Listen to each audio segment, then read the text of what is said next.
Kisah ini menceritakan tentang pengalaman temanku yang bertemu kuntilanak penunggu rawa, tepatnya di Kota Bumi, Lampung. Temanku yang lama tidak bertemu bernama Simon. Waktu hari Senin kemarin tidak sengaja bertemu kembali di Cirebon. Setelah ngobrol-ngobrol, aku iseng tanya, apakah dia punya pengalaman bertemu hantu atau enggak?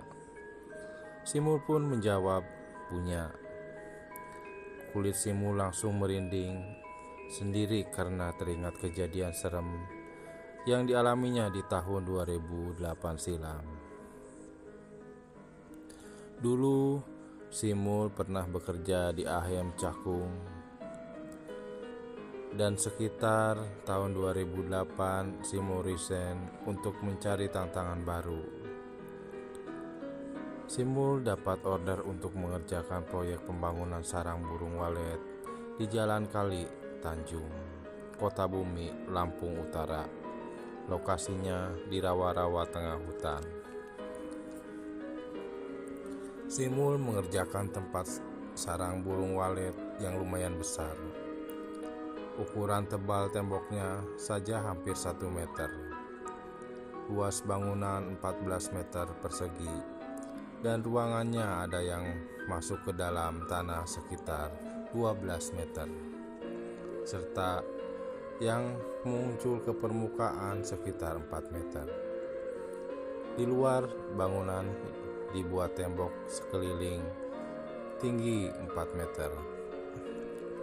Untuk tempat pekerja, Simul membuat bedeng atau rumah-rumahan dari triplek. Pada awal-awal pembangunan, semua berjalan normal saja. 1 bulan waktu berjalan, ketika Simul duduk santai di depan bedeng, terdengar suara air yang mendidih. Tapi Simul bukannya takut, melainkan malah mendekat ke pinggir rawa karena penasaran dengan suara tersebut.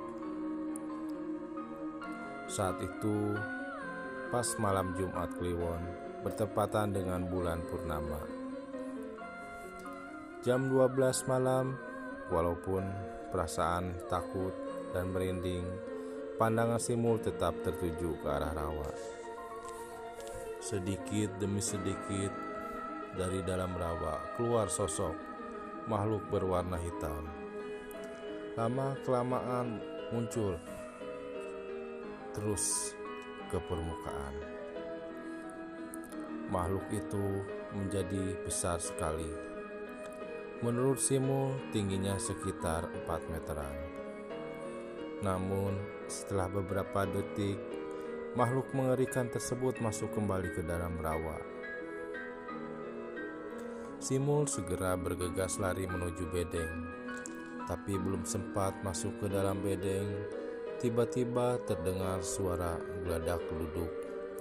Sontak anak buah Simul pada lari berhamburan keluar bedeng. Ternyata tiang bedeng patah satu dan atap bedeng menjadi miring.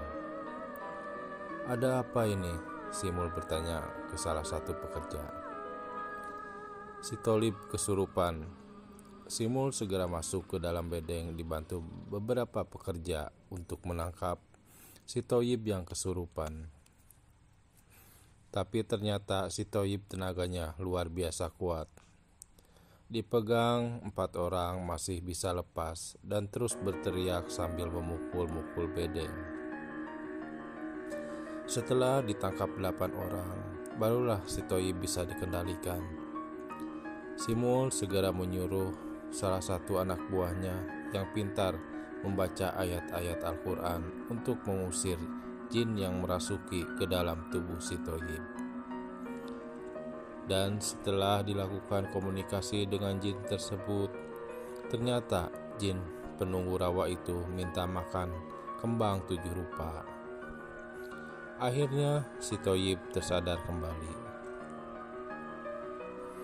Keesokan harinya, Simul membeli kembang 7 rupa, lalu diletakkan di atas nampan dan ditaruh di samping rawa. Setelah kejadian itu, Simul dan beberapa para pekerja tidak pernah diganggu lagi oleh jin penunggu rawa. Singkat cerita, proyek selesai dan para pekerja pulang meninggalkan lokasi tersebut.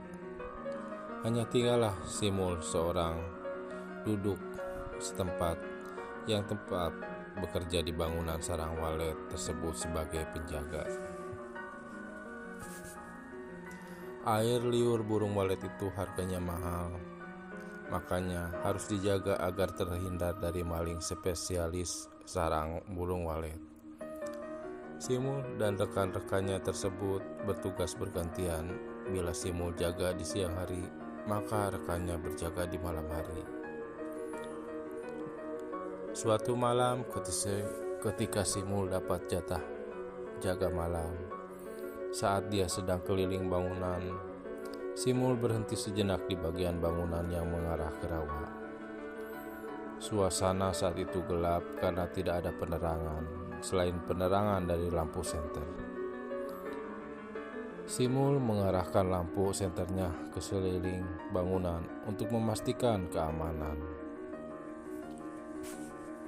Ketika Simul mengarahkan lampu senternya ke atas bangun walet, terlihat sosok makhluk berambut panjang mengenakan gaun putih yang bawahnya berumbai-umbai sedang membelai rambutnya sambil duduk di atas bangunan. Merinding sekujur tubuh Simul, segera saja dia berbalik arah dan bergegas meninggalkan tempat itu.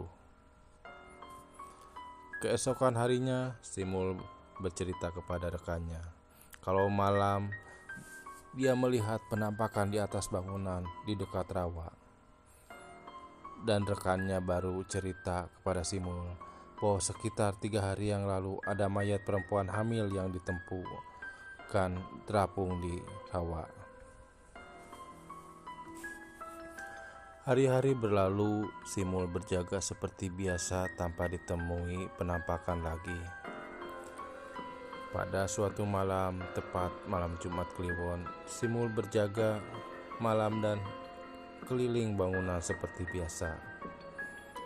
Karena cuaca dingin dan gelap gulita, Simul membuat api unggun.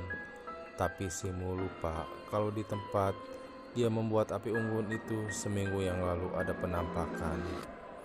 Setelah api menyala, Simul pun menghangatkan badan, duduk di samping api unggun. Tiba-tiba terdengar suara burung hantu. Simul belum menyadari kalau itu pertanda akan ada penampakan. Dan mulailah tercium bau wangi melati. Tengkuk Simul mulai merinding dan menjalar ke seluruh tubuh. Simul menengok ke kanan, tapi tidak ada apa-apa. Tengok ke kiri, tidak ada apa-apa juga. Simul baru menyadari dan berkata dalam hati, "Waduh, di tempat ini kan seminggu yang lalu saya menemukan kuntilanak. Lagi duduk di atas bangunan. Jangan-jangan kuntilanak itu muncul lagi." Pelan-pelan Simul memandang ke atas dan tepat ketika mata Simul memandang ke atas, dia melihat sosok kuntilanak di atas bangunan. Kuntilanak tersebut menatap tajam ke arah Simul. Simul dan kuntilanak itu saling bertatap muka dalam jarak 4 meter.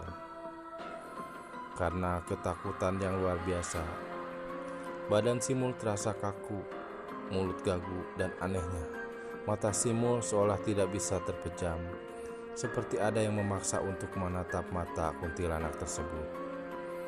Wajah si kuntilanak terlihat hancur dengan bola mata yang hampir keluar.